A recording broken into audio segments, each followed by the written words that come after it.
Dobar dan, dobrodošli na kanal Njam Njam. Danas pravim kiflice sa šunkom.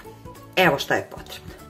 700 g brašna, 200 ml vode, 200 ml mlijeka, 120 ml ulja, 1 kvasac, 2 kašičice soli, 3 kašičice šećera, to je za testo, 1 margarin za premazivanje i za fil oko 150 g kačkavalja, oko 150 g šunke, sitno iseckane, 1 pavlaka i malo kečapa. Mlijeko i vodu ću izmešati i stavit ću da se lepo zagreje, da ne bude previše toplo, i tu ću razmutiti kvasac. U brašno dodam 2 kašičice soli, 3 kašičice šećera, 120 ml ulja i kvasac koji sam razmutila u pomešanoj vodi i mleku. Nisam stavila da naraste. Testo sam lepo umesila i sada ću ga podeliti na 12 jednakih delova. I od svakog dela napravim lopticu.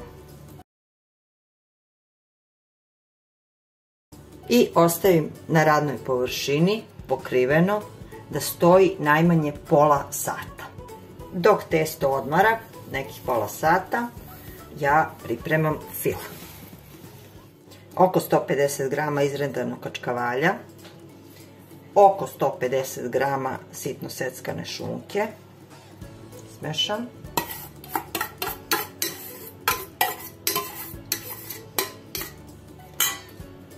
Dodam 1 pavlaku i malo kečapa. I sve lepo izmešam.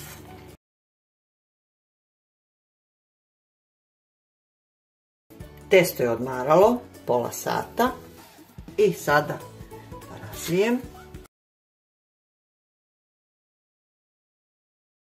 Premažem margarinom. Sada razvijem sljedeću.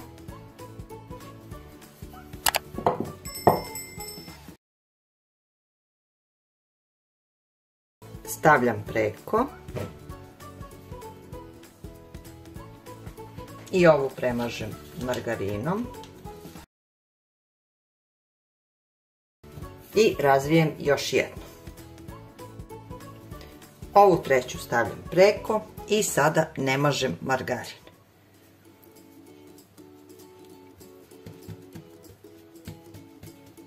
Ovako sada razvijam testo.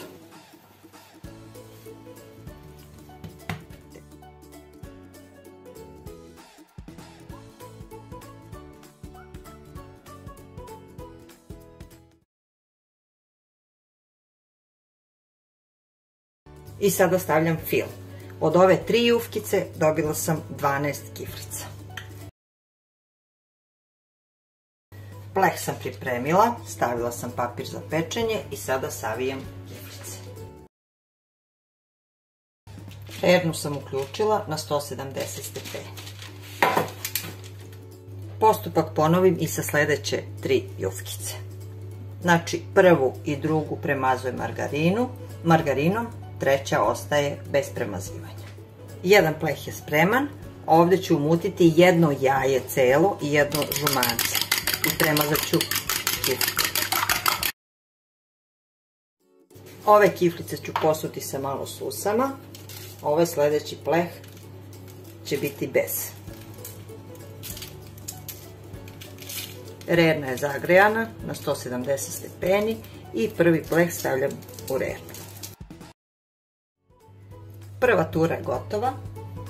Pekla sam 25 minuta na 170 stepeni.